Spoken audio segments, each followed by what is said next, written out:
Naked lady space vampires. Ho ho ho ho! Delightfully devilish, Seymour.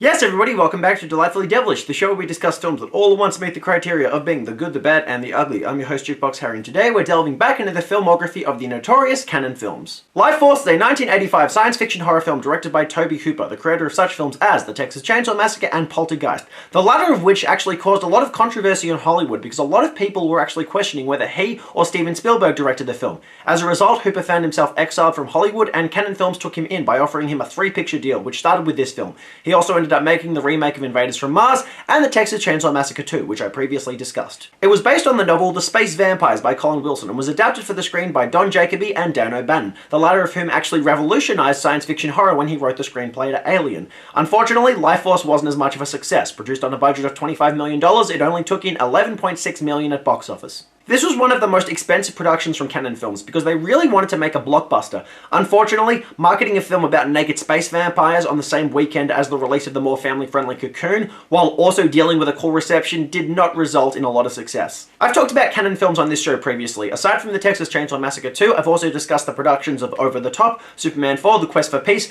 The Delta Force, and The Master of the Universe. Canon Films was a powerhouse production company from the 1980s that made a lot of B-movie genre pictures. Some were guilty pleasures, and some were just guilty. Let's see where Lifeforce falls. But before I want to get into that, I want to do a nice little comparison between the film's actual poster and my DVD cover of the film. See how different those are. That's kind of says a lot. Lifeforce begins with a space shuttle Churchill going on a mission to Halley's Comet and finding something abnormal. I'm getting a very small radar cross-section. It's 150 miles. 150 miles what? Length. 150 miles long?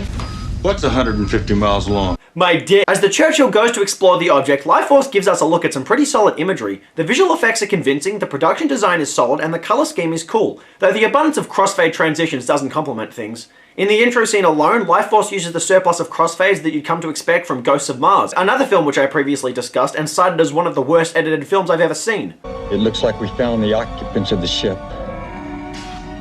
They look like bats. Don't eat them, you don't want to catch space COVID. As the astronauts venture through what looks like a giant space anus, they discover what appears to be 3 human bodies in suspended animation, 2 male and 1 female. I'd say she's perfect.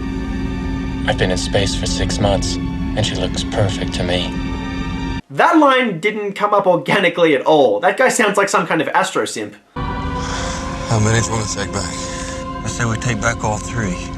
Then we cut to 30 days later, where the Churchill has become unresponsive during its return and a rescue mission has been launched to investigate. Though the visual effects are nice in this scene too, you're not going to want to look too closely at Planet Earth's design. That's not the film's finest quality. But as the astronauts begin to enter the Churchill, the film suddenly tones down the dialogue, relying on limited sound effects and the work of Henry Mancini's eerie musical score to build a dark mystery around the story. Columbia. They're all dead. After investigating the ship and finding the bodies, the story plummets back down to Earth, where it begins to take a downturn as an abundance of uninteresting old white male characters dominate the conversation, making passing anecdotes about the state of the ship and what was inside it. Be prepared, because a lot of Lifeforce's tedious conversation, which really isn't that interesting. I'm not going to show it to you all here because I can sum it all up in a few words. A member of the European Space Research Center goes to investigate the body of a character known as Space Girl, discovering her to be very much alive and sexy. She's a bear! Remember that this is a vampire film and that a key theme in vampire narratives is seduction, and Canon Films knew this and was able to exploit it through copious amounts of nudity. Honestly, all I can say to that is, damn good job. Damn good, bloody good, damn good job. Hypnotized by the space girl, she is able to remove his mask and suck the life force out of him through the kiss of death. And through the use of some clever lighting, solid visual effects, and then some cool prosthetics, the malevolent threat of the film's antagonist is perfectly established. Troll, can you say that again? Yeah, I believe you heard me. There's a girl on the loose in the building. She must not leave. Pardon me, but I thought you said she was naked. That's right, that's what I said. Surely you can find her. Must be some kind of joke. It's good to know this film is self-aware about some of its more ridiculous qualities. Using her supernatural power, Space Girl is able to easily disarm the facility security and escape. Another boring conversation reveals that video recordings on the Churchill have been erased, that there was evidence of a catastrophic fire, and that the escape pod was missing. And the scene continues with Dr. Hans Fallada rambling about his interest in death. One thing you'll find with Lifeforce is that there are so many seemingly main characters, and none of them are all that interesting. So it's hard to know who to care about and why to care about them, And sometimes it's even a struggle to figure out who the protagonist is. I think that girl, creature, drained energy, life force partially from Bukowski and totally from the god. Oh, that's why they call it that. A vampire? That girl was no girl. She's totally alien to this planet and our life form, and totally dangerous. In the next scene, you'll see that with some careful framing and cinematography, the filmmakers have been able to hide the dongs of the two space boys. This really annoys me. We've had full frontal female nudity in this film, but apparently full frontal male nudity was not allowed to get past the censors. What kind of shit is that? The two boys wake up and take a barrage of gunfire before being organized for an autopsy, and when the guy who had his life force drained earlier goes under an autopsy, he reveals himself to still be alive. When one of the doctors is mysteriously drawn in, he finds the life force sucked out of him in a sequence that serves as a testament to the film's prosthetic effects and its computer-generated ones.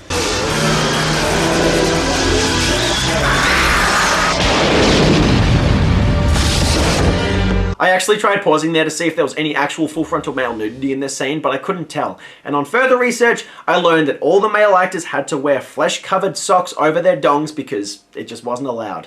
Fuck that. Needs a penis. The guard is taken to jail where his body dissipates. The victims need regular infusions of energy, otherwise... And down here, we have the pathologist who was attacked by the guard. Pocket sand. The body of a girl is found at a local park in a similar condition to the others, causing the authorities to suspect that Space Girl is responsible, and when they bring her into play, she suffers a seizure before exploding in a pocket sand.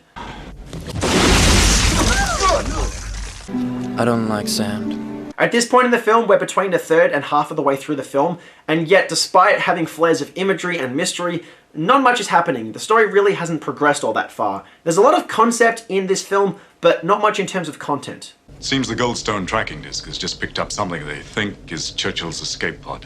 About damn time. Colonel Tom Carlson from the Churchill is found to still be alive in the escape pod. Colonel, take it from the beginning. Assume we know nothing, which is understating the matter. The crew began to die, one by one. The life just drained out of them. Afraid of bringing the mysterious killing force to Earth, Carlson decides to send the ship up in flames and evacuate. Cheese it! Robot house! Part of me didn't want to leave. She killed all my friends and I still didn't want to leave.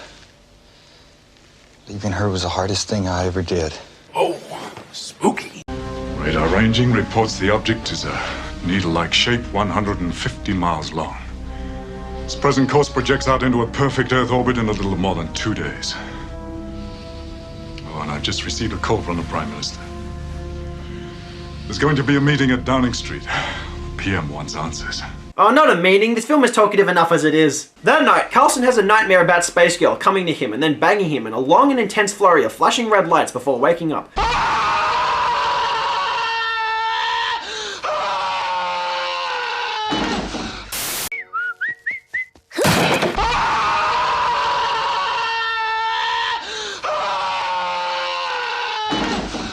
She visited me. Visited you? Visited you how? In my mind. Carlson undergoes a hypnosis which begins with, again, a surplus of crossfades before revealing Carlson's visions. He sees Space Girl out and active in the world with the appearance of the woman she killed. And this is where the film crosses the 1 hour mark. Still, the plot hasn't advanced much. It's asked a lot of questions, but it hasn't really given much in the way of answers. Using Carlson's visions, they track Space Girl to a hospital in Thurleston. Ah, there's somebody at the door. There's somebody at the door. There's somebody at the door. Carlson begins to descend into madness, trying to make Space Girl reveal herself, and this scene emphasizes the powerful dramatic talents of actor Steve Railsback. Let go. Now! Now! Now! He is angry.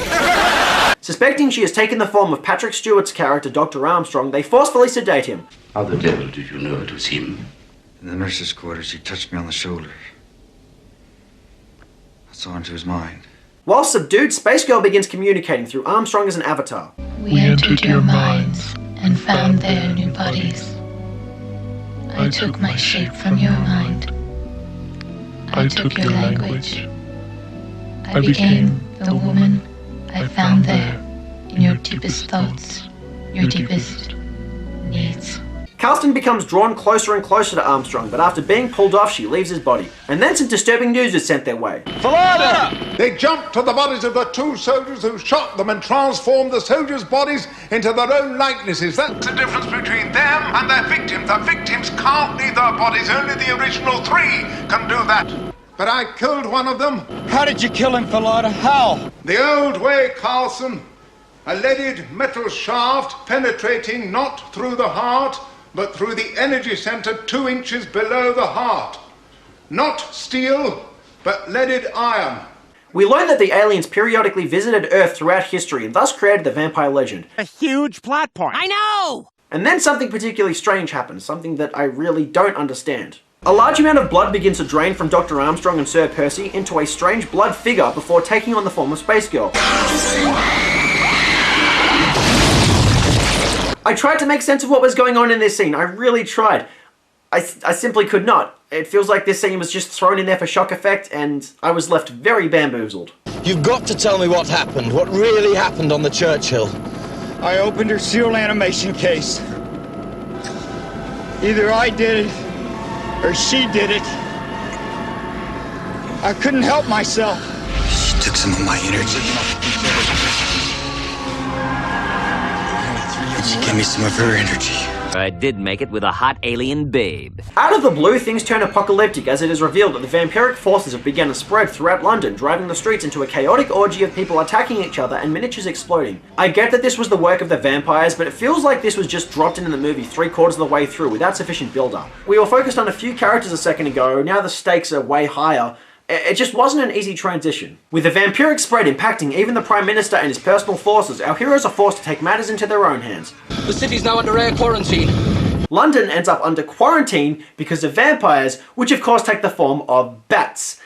After 2020, that is more relevant than ever. We learn that the use of nuclear weapons has been approved to contain the crisis if it can't be more easily resolved, and that the vampire's ship is parked in an orbit directly above London, collecting the life force from all the infected. Carlson drives into London through crowds of zombified humans to seek Space Girl at St. Paul's Cathedral, while Colonel Colin Kane seeks out Dr. Philada, who reveals to have become possessed by a vampiric spirit but still maintaining a degree of his own consciousness before leaving his body behind. Kane takes Halada's large iron sword and rushes through the crowds of the undead towards the cathedral, where he finds the creature that has taken Halada's life force before impaling him with the iron sword. This causes the creature to reveal its true appearance as a large anthropomorphic bat before disintegrating. Kane finds Carlson bonding with Space Girl, so he throws the man the sword who impales the both of them. They explode in a burst of energy which returns to the ship before the credits start rolling, leaving the film to end ambiguously but also very abruptly. Like, what am I meant to feel there? I feel like there was more to the story or more mystery that Life Force wasn't clarifying, but after 2 hours this is where it just comes to a halt. This is a rotten way to end it. Anyway, is Life Force a good film? Almost. Previously on this show, I talked about the film Event Horizon, another science fiction horror film which was highly divisive. It had good ambitions, strong production values, and a lot of the right pieces, but too many characters with too little character development. Life Force has many of the same issues, but between the two of them, Event Horizon comes out as a better film. Event Horizon had better imagery and much more of it. It was more atmospherically consistent and more focused on its narrative. Life Force had more mythology in its writing and it was less derivative, but it was hardly the visionary experience that Event Horizon was. And the highlights from Life Force really come from its visionary scenes. The visual effects are solid, the production values are grand, and the cinematography is excellent, particularly during the space scenes where the atmospheric camera work really gives you the feeling of being outside of Earth's gravity. In fact, Life Force's beginning scenes and flashback sequences set out in space consistently prove to be the film's highlights because they really take audiences away from planet Earth and into the confusing confines of space. But much of the outer space footage was actually cut from the film to shorten its running time, leaving it to be more of a talkative affair down on Earth. And though there are some interesting themes and mythology being discussed in these scenes, it still just isn't enough to end up justifying just how talkative Life Force ends up being. I found that there were too many characters in the story and that it took too long for me to actually figure out who the protagonist was. Admittedly, actor Steve Railsback gives a very emotional performance as Colonel Tom Carlson, and it's engaging when he's on screen, but he's the only one to receive any real character development. The entire cast in Life Force is good, but Steve Railsback is the only one who gives any kind of notable emotional performance, and that's because he's the only one really playing any kind of character. Everyone else is either one-dimensional, a background character, or just a MacGuffin designed to drive the plot. It's really hard to get emotionally invested in Life Force when there are hardly any characters to connect to, and yet Life Force still insists on playing its premise straight in such a way that would demand more characterization to actually sustain it. I respect the makers of this film for not wanting it to be a campy science fiction horror exploitation film, but they don't give audiences enough reasons to stay invested in the story, and the copious amounts of dialogue spoken by one-dimensional characters do little but leave the audiences waiting between the moments of spectacle. The narrative often feels stilted, never developing anywhere, and even though the film does arrive at an intense climax, since there's no build-up to it, it comes out of nowhere, and concludes very abruptly in such a way that will leave audiences with more questions than answers, and not in an intellectual way. It's really a shame because Lifeforce had such potential. We've seen countless vampire films before, but this is the only time I've ever seen a film about vampires from outer space. One where vampires are actually threatening the world with apocalyptic consequences and going up against the army as a result. And to give it to Tobe Hooper, a director who has not only made great horror films, but has also been able to elevate mediocre material such as The Playhouse to be a lot more atmospheric and intense, there was so much potential here. Patrick Stewart even said that Tobe Hooper is the best director that he's worked with, and Tobe Hooper himself said he loved working with the producers from Cannon Films. So, just what went wrong? I don't know, but it's a bloody good question. Whatever it is, it left us with an inspired but scattered film with sparks of imagination but ambition that exceeds the ultimate grasp of the screenplay. Lifeforce succeeds in refusing to be derivative of other works when it could have easily been just another clone of Alien. But unlike Alien, it lacks the consistency and character development to certify its potential as a classic. Thanks to Hooper's direction, the style of the film has enough rewatch value to have me wanting to keep my DVD copy to check it out periodically again. But with so much of the film being dialogue heavy, which is short on character development, yet burdened by an abundance of characters, logistics, and slow pacing, the gimmicks don't ultimately save the piece. As a final note, I want to mention a little anecdote about how 18-year-old actress Matilda May was treated during production on the subject of nudity. Tobe Hooper wanted her to appear less naked, so he insisted on having all her pubic hair shaved off. But that didn't result in the effect that he wanted. So instead, she grew it very thin, and then one makeup artist would spend hours every morning on her hands and knees going through that hair, trimming it and colouring it to perfection. And another person in the makeup department spent 7 to 9 hours on her every day to make sure her body looked as desirable and aesthetically perfect as possible. Yikes, this film was really going for that nudity gimmick. Lifeforce gets 4 naked horror ladies out of 10. It benefits from some perfectly solid production values, a committed performance from Steve Railsback, and Tobe Hooper's inspired atmospheric direction. But unfortunately, none of this is enough to overturn the abundance of thin characters, the scattered story, and the film's overall inability to live up to the potential of its original premise. And that does it for today's episode of Delightfully Devilish, you guys. If you want to see more episodes of this show, please hit that subscribe button. If there are any movies you want to see me discuss on this show, please leave them in the comment section below. Otherwise, until next time, I have been your host, Jukebox Harry. Peace.